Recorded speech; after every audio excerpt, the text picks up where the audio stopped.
Buen día a todos. Como docente de la Universidad Libre y miembro del capítulo norte de Santander del Instituto Colombiano de Derecho Procesal, he querido sumarme a ese llamado a comentarios, pareceres, opiniones y críticas sobre la primera versión al proyecto de Código Civil de Colombia, desde el punto de vista de un docente, litigante y siempre un estudiante. Dos aspectos para destacar. El primero, un comentario general, y el segundo, una crítica respetuosa. Respecto a lo primero, pues hay que decir que naturalmente esta iniciativa tiene un fin de actualización. Se trata de una disposición originaria que se remonta al año 1873 y sin lugar a dudas nuestro actual contexto posee nuevas dinámicas, desafíos, problemáticas que justifican una discusión en la materia. Una discusión que sin lugar a dudas va más allá de la propiedad de las abejas dispuesta en el artículo 696 de nuestro actual Código Civil. Ahora, junto a ese fin de actualización está tener un ordenamiento privado coherente. Lo que en mi parecer es una consideración que no puede mirar exclusivamente la sustancialidad de la ley, sino que debe preocuparse y debe centrarse también en el escenario de su aplicación, considerando naturalmente la complejidad del sistema normativo que actualmente posee Colombia. Y precisamente es sobre esto que viene la crítica global, y quiero hacer énfasis en esa expresión global, general, respetuosa sobre los capítulos 1 y capítulo 2 del título primero, que se ha denominado de la aplicación de las leyes, y de manera especial sobre los artículos 2, 3, 4, 5, 6 y 7, donde se trata las fuentes formales y la interpretación e integración del derecho. Sobre esto decir básicamente tres cosas. La primera es que es contundente que estas disposiciones en su conjunto apuntan a que la Constitución debe verse y entenderse, comprenderse como fuente directa o principal del derecho.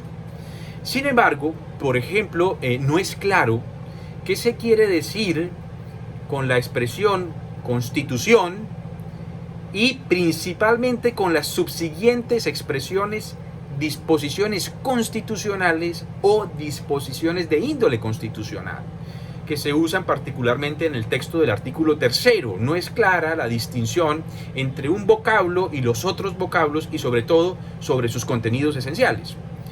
Segunda, el artículo segundo puede perfectamente excluirse del capítulo primero e incorporarse en el capítulo segundo si tenemos en cuenta la unidad de materia respecto a esa estructura dentro del contenido del código que hace referencia a la interpretación e integración del derecho.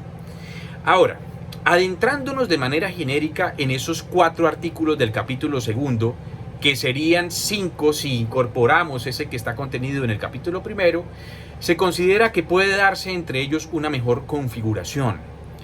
Ojo con ello, podría darse entre ellos una mejor configuración, teniendo en cuenta que la aplicación e interpretación de la ley, junto a la hipótesis de pasajes oscuros o contradictorios y junto a la hipótesis de falta de ley, todas ellas en su conjunto tienen que atender la operancia de un sistema normativo, que como lo he indicado, en Colombia es un sistema normativo complejo.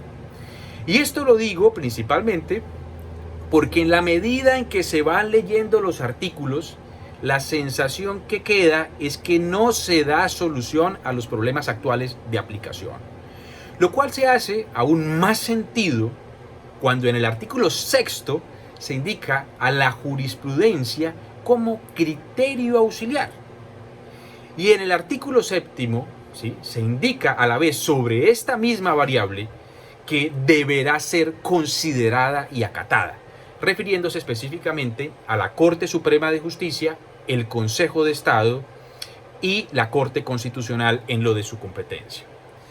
Y finalmente, tercera, pareciera, no diré contradictorio, pero sí insuficiente, que ante la contundencia frente a la Constitución y la interpretación de la ley, se invoquen exclusivamente al criterio gramatical, lógico, sistemático e histórico. Nos parece que un contenido mínimo en el contexto de un Estado neoconstitucional, y dada esa insistencia en la Constitución, desde ese inicio en esta propuesta o en este proyecto de código, y en relación a esa disposición, a esa expresión disposiciones constitucionales y disposiciones de índole constitucional, debiera referirse también de manera expresa a la ponderación, a la proporcionalidad, a la razonabilidad, a la maximización de los derechos fundamentales, a la interpretación conforme a la Constitución, configurándose, se considera necesario o debiéndose configurar una fórmula abierta en este tópico en relación a las demás, ¿sí? A las demás que propendan por la materialidad del derecho sustancial conforme vayan siendo creadas por los jueces.